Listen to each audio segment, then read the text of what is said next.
Hong Kong Chief Executive Carrie Lam will leave Government House for the last time next month, calling curtains on a 5-year term that has turned Hong Kong upside down. When she first assumed the territory's top job in 2017, she was welcomed as a peacemaker. The city's first female leader was seen as someone who could help heal the city after shattered hopes of democracy led to the sustained protests in 2014 known as the Umbrella Movement. But the simmering tensions didn't cool off under her reign. They exploded. It all began in mid-2019 when Lam proposed a bill that would allow criminal suspects to be extradited to Communist Party-run courts in mainland China.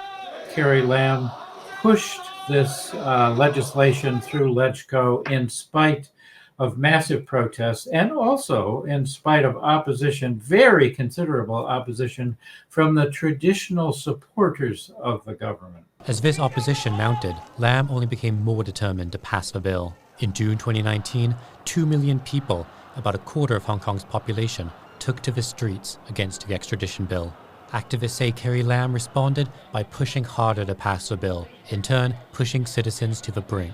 They decided to close down all the political avenues for the pro-democracy camp to be involved in the system, be involved in daily politics, and then to basically silence us. At that moment, a lot of people, not only for us, but for more moderate Democrats, they were feeling that the room for positive negotiation, a positive interchange with the Beijing government was dwindling.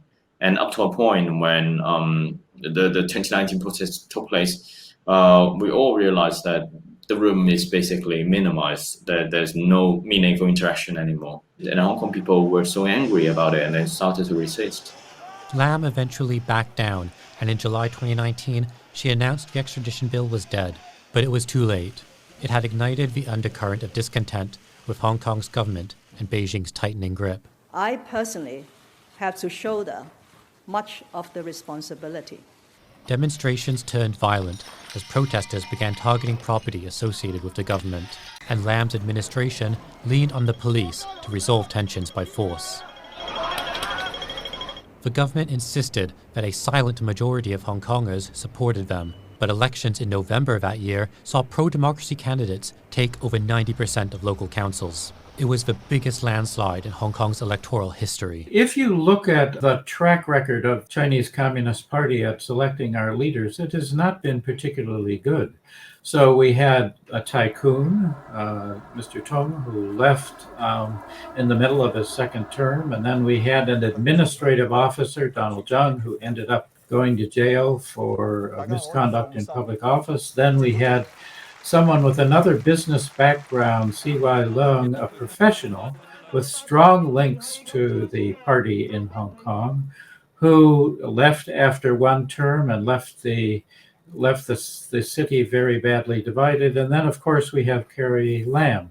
The protests were subdued by the onset of the pandemic in early 2020, but anger and tensions simmered, and support for Hong Kong's pro-democracy camp was unabated.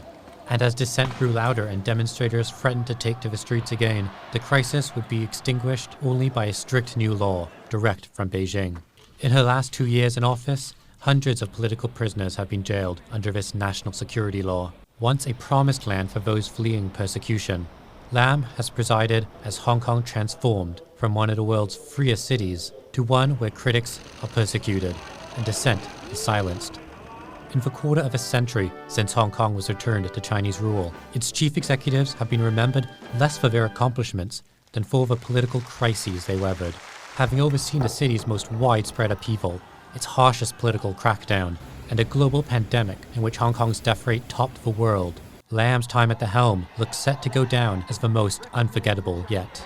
Ho Kilpatrick for TaiwanPlus.